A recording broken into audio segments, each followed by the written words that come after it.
नमस्कार, स्वागत है आपका हमारे चैनल में और मैं रानी गुप्ता आपके साथ। दिल्ली पुलिस ने जहांगीर दंगा मामले में नया खुलासा किया है और उन्होंने एक शख्स को गिरफ्तार किया है जिसका नाम तबरेज अंसारी बताया जा रहा है। और इस शख्स पे आरोप है कि अमन और शांति की बात करके लोगों को हिंसा में भड़काने की इसने कोशिश की है। लोगों के हाथ में पत्थर थमाने का इसने काम किया है।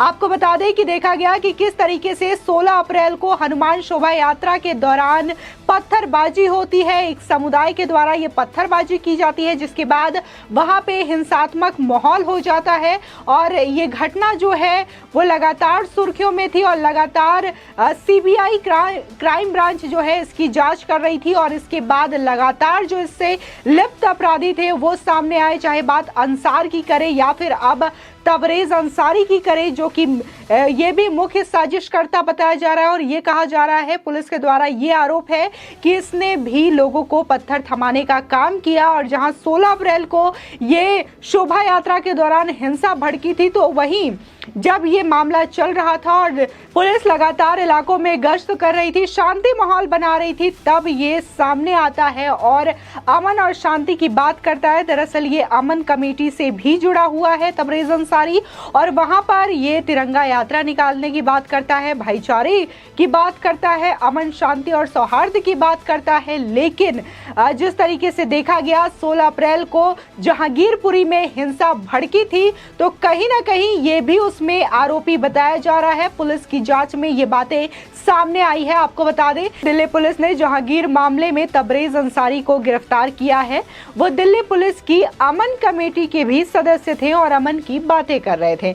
दरअसल दिल्ली के जहांगीरपुरी इलाके में हुई हिंसा मामले में पुलिस के सामने आंखों में धूल झोंक रहा एक आरोपी अब गिरफ्तार हो चुका है। इस मामले में हैरानी की बात ये रही है कि हिंसा का आरोपी तबरेज अंसारी खुद को पुलिस से बचाने के लिए ही अमन कमेटी की मीटिंग में अहम रोल अदा कर रहा था। वो पुलिस की आंखों में लगातार धूल झोंककर भाईचारे की बात कर रहा था। लेकिन अब दिल्ली पुलिस की क्राइम ब्रांच ने इस आरोपी को सलाखों के पीछे पहुंचा दिया है। आपको बता दें, तबरेज अंसारी अमन कमेटी की हर मीटिंग में बढ़ चढ़कर हिस्सा लेते हुए समझाइश की बातें कर रहा था। वो ऐसा इसलिए कर रहा था ताकि किसी को ये ना पता चल पाए कि ये खुद हिंसा वाले दिन पूरे प्रकरण में शामिल था। पुलिस के बीच रहकर पुलिस से बचने की उसकी ये कोशिश आखिरकार नाकाम हो गई और क्राइम ब्रांच ने इस तबरेज अंसारी को वीडियो फुटेज और टेक्निकल सर्विलांस के आधार पर गिरफ्तार कर लिया है। आपको बता दें, जिस दिन जहांगीरपुरी में हालात खराब हुए उस दिन भी इसकी दंगा भड़काने की अहम भूमिका थी। आपको बता दें, जी न्यूज के पास तबरेज अंसारी की वो वीडियो और फोटो है जिसमें वो नॉर्थ वेस्ट डिस्ट्रिक्ट की डीएसपी उषा रंगनानी के साथ बैठकर अमन कमेटी की मीटिंग में बैठकर भाईचारे की बातें कर रहा था। उसने इलाके के फोर्स को हटाने की बात करते हुए कहा कि यहाँ के लोग हमेशा भाईचारे के साथ रहते आए हैं। आपको बता दें, दिल्ली के जहांगीरपुरी इलाके में हुई हिंसा की जांच के दौरान पुलिस की क्राइम ब्रांच ने बड़ा खुलासा किया है।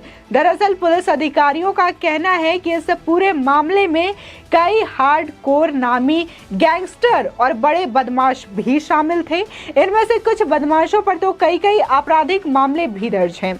आपको बता दें कि दिल्ली पुलिस के अधिकारियों ने बताया कि उपद्रवियों और दंगाइयों का साथ देने वाले कुछ कुख्यात बदमाश दिल्ली की तिहाड़ जेल में सजा तक काट चुके हैं। साथ ही आपको बता दें कि जहांगीरपुरी मामले में सामने आए घटनाक्रम और बवाल के दौरान इन सभी ने उपद्रवियों का जमकर साथ दिया था। वहीं हिंसा के बाद से ये सभी अपना अपना ठिकाना छोड़कर फरार हैं। ऐसे करीब 20 चिन्हित बदमाशों की धरपकड़ में दिल्ली पुलिस की कई टीमों को एक साथ काम पर लगाया गया है। आपको बता दें, इस मामले की जांच के दौरान अब क्राइम ब्रांच की एक टीम हिंसा के मुख्य आरोपी अंसार से इस सभी बदमाशों का लिंक तलाश कर रही है। वहीं पुलिस की क्राइम ब्रांच की जांच में यह खुलासा हुआ है कि जहांगीरपुरी हिंसा का मास्टरमाइंड कोई और नहीं बल्कि मोहम्मद अंसार है। आपको बता दें कि अंसार फिलहाल क्राइम ब्रांच की हिरासत में है। अंसार आर्म्स एक्ट और मारपीट के केस में जेल की हवा खा चुका है। अंसार की क्राइम कुंडली खंगालने के लिए दिल्ली पुलिस की एक टीम बंगाल में है। यानी साफ है कि दिल्ली पुलिस अब इस पत्थरबाज पुष्पा की अकड़ ढीली करने की तैयारी कर चुकी है। जहां जहांगीरपुरी हिंसा में गिरफ्तार ज्यादातर आरोपी पश्चिम बंगाल के रहने वाले हैं। आपको बता दें कि पहले से आरोप लगते रहे हैं कि जहांगीरपुरी में बड़ी तादाद में बांग्लादेशी और रोहिंग्या रहते हैं। साथ ही ऐसे में दिल्ली पुलिस गिरफ्तार आरोपियों का बांग्लादेश कनेक्शन भी खंगाल रही है। देखा जा रहा है कि तमाम वहां पर अतिक्रमण भी है जिसको कि हटाने की मांग भी की गई थी और वहां पर देखा गया था कि 16 अप्रैल को जिस तरीके से शोभा यात्रा के दौरान हिंसा बढ़ गई थी उसके बाद जो एमसीडी है वो एक्शन में आई थी और वहां पर तमाम जो अतिक्रमण है उस पर बुलडोजर की कार्रवाई भी करने की कोशिश की गई थी। लेकिन हाई कोर्ट के आदेश के बाद ये जो कार्य है उसको स्थगित कर दिया गया। लेकिन अभी इसमें फैसला होना है और उसके बाद इस पर अतिक्रमण की जो कार्रवाई है वो होगी। इसी के साथ दिल्ली एमसीडी अब सचेत है और जहां भी दिल्ली में अवैध अतिक्रमण किए गए हैं रोहिंग्या मुसलमानों के द्वारा और जो उपद्रवियों के द्वारा उनको खाली कराने की कवायद लगातार जारी है। शाहीन बाग से लेकर के ओखला कई ऐसे जगह चिन्हित किए गए हैं जहां पर अब एमसीडी का बुलडोजर गरजेगा और ये जो अतिक्रमण करके लोगों ने रखा है इसको खाली कराने की कोशिश की जाएगी। देखा गया कि जिस तरीके से जहांगीरपुरी में जो 16 अप्रैल को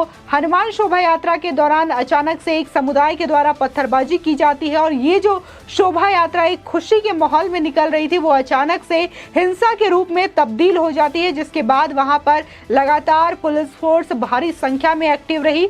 पूरे एरिया को वहां पर मस्जिद से लेकर के जो रास्ता जाता है उसको भी पूरी बैरिगेटिंग की गई थी। वहां पे आम शख्स को जाना मना था। इसी के साथ ही लोगों को घर में रखा गया था। उसके बाद भी कई ऐसे प्रकरण सामने आए जहां पे अंसार को गिरफ्तार किया गया। इसी के द्वारा कई ऐसे आरोपी हैं जो समय समय पर दिल्ली पुलिस और क्राइम ब्रांच के द्वारा गिरफ्तार किए गए और जो उनके कनेक्शंस हैं वो भी पॉलिटिकल पार्टियों से निकल के आए। आपको बता दें कि जो अंसार जो कि मेन अक्यूज्ड बताया जा रहा था इस पूरे हिंसा का, पूरे घटनाक्रम का मेन अपराधी बताया जा रहा है, उसका कनेक्शन आम आदमी पार्टी से निकल के आया। दरअसल इसको कई बार देखा गया है कि ये आम आदमी पार्टी की कैंपेनिंग में भी शामिल रहा है।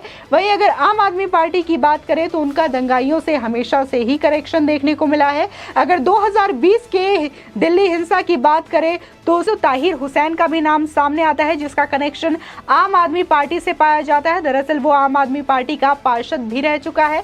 इसी के साथ ही तमाम ऐसी चीजें लगते रहे हैं। अरविंद केजरीवाल पर यह आरोप समय समय पर लगते रहे हैं कि उन्होंने भारत में दिल्ली में रोहिंग्या मुसलमानों को बसाने का काम किया है और इससे भी बड़ी बात यह है कि वो रोहिंग्या मुसलमानों पर कुछ ज्यादा ही प्रेम लुटाते हैं और उन्हें फ्री में बिजली, पानी, सारी सुविधाएं मुहैया कराने की कोशिश करते हैं। और जब रोहिंग्या मुसलमानों या बांग्लादेशियों पर सवाल किया जाता है तो उनकी पार्टी जो है नदारद दिखती है और उल्टा सरकार से सवाल पूछते हुए दिखाई देती है। और जिस तरीके से देखा गया कि जहांगीरपुरी हिंसा मामले में जहां एक शख्स पुलिस के साथ मंच साझा कर रहा था और पुलिस की आंखों में लगातार धूल झोंक करके अमन, शांति, भाईचारे और सौहार्द की बातें कर रहा था, वो कैसे एक उपद्रवी निकला, एक अपराधी निकला और लोगों को उसने भड़काने का काम किया था।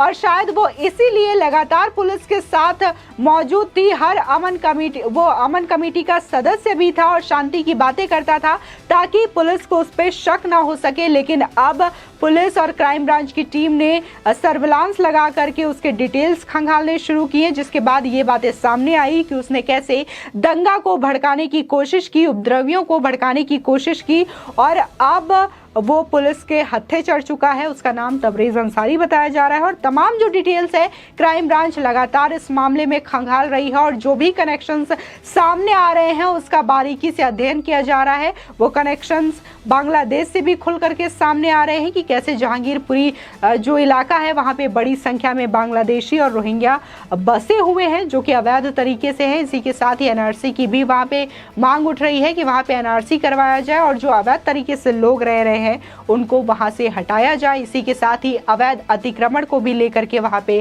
कार्रवाई देखने को मिल रही है। आपकी इस पूरी खबर पर क्या राय है हमारे कमेंट सेक्शन में जरूर बताएं। आगे की और भी अपडेट के लिए चैनल को सब्सक्राइब करना ना भूलें।